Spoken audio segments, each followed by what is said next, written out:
işte. Hamıya salam uşaqlar kanalımızdan. Xoş gəldiniz. Mən Yahya, kameramanımız. Mən Olman. Bəli, bugün sizlərlə birlikdə gördüyünüz Abi indi tapdım. Ben bu boyda seni yapıp görürsün.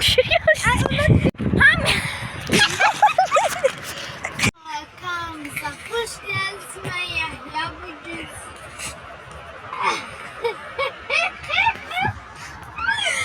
Abi sağlar. Azəca, kamera video çəkir, baxın. Videoda demişdim. Kanalda Allah kanal çəkir. Şaban yəni gecə video çəkir. Gəl. Yahya şıkkına çıkayız. Şalar Yahya kadr arkası paylaşacak bunu gelen videoda. Ha? Azəca, siz qorxdunuz Yahya çıxmama və niyə qorxdu? Akşam düşün, şaxçılama ver. Özür istəkdə 3 şarkı olursan, video Ben ona göre. İndi kadr arkası dinlə, maalesef yine bağlanmadı. Bütün kamera arkalarını birləşdirək qoyacaq. Ben ondan sonra indi yenə başda vaxt çəkə biləcək video. Baxaq. Baxın əzləyəcək. İndi də mən yesiydim. Ayılın mı? Uşaqlar. Bir dənə video çəkmək istəyirik. Alınır Yahya. Hə, yox alınmır.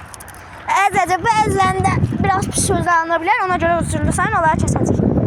Yenə başlayaq, baxaq çəkə biləcək. Hadi. Bu əziyyətimizdən zəhmət olmasa. Uşaqlar, kimsə gəlir. Aşmaşam, mən. Gəl uşaqlar, Allah haqqı.